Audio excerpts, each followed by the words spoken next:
இல்ல மத்தேயு 26:41-44, இல்ல மார்க் 14 35-39 நம்ம படிக்கும்போது பார்த்தோம்னா, அவர் அந்த கெத்செமனே தோட்டத்துல அவர் வந்து ரொம்ப வேதனைப்பட்டு பாத்திரம் என்னை விட்டு விட்டு விலகட்டும் அப்படின்னு வந்து ஜெபம் பண்ணியிருப்பாரு. அதாவது அவருக்கு இருந்த அந்த சோதனை வந்து முடிஞ்சா என்னை விட்டு விலகட்டும் அப்படின்னு வந்து ஜெபம் பண்ணியிருப்பாரு.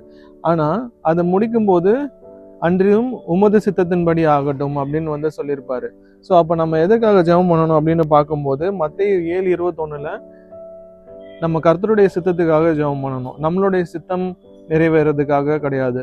எப்பவுமே நம்மளுடைய சித்தம் நம்மளுடைய ஆசை நிறைவேறணுன்றதுக்காக நம்ம என்னைக்குமே ஜெபம் பண்ணக்கூடாது. ஏன்னா நம்ம ஜெபம் பண்றதை காட்டிலும் நம்மளுக்கு எது தேவை அப்படின்றது வந்து நம்மளுக்கு தேவனுக்கு நல்லாவே தெரிஞ்சிருக்கும். அப்போ நம்ம அவருடைய சித்தத்துக்கு விட்டுட்டோம்னா அது நம்ம நினைச்சதை விட மேன்மையான நன்மையா தான் இருக்கும்.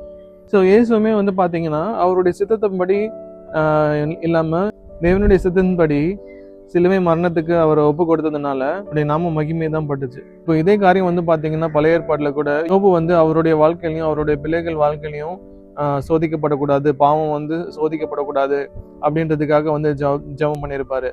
ஆனாலும் கர்த்தருடைய சித்தம் வந்து அவர் பாவம் செய்யலைன்னா கூட, இவ்வளோ நீதிமானா இருந்தா கூட அவருடைய நாமம் மகிமை பண்ணணும் அப்படின்றதுக்காக அவர் வந்து சோதிக்கப்பட்டாரு. நீங்க நீதிமானா இருந்தும் நீங்க சோதிக்கப்படுறீங்க அப்படின்னா வந்து அது தேவனுடைய சித்தம்.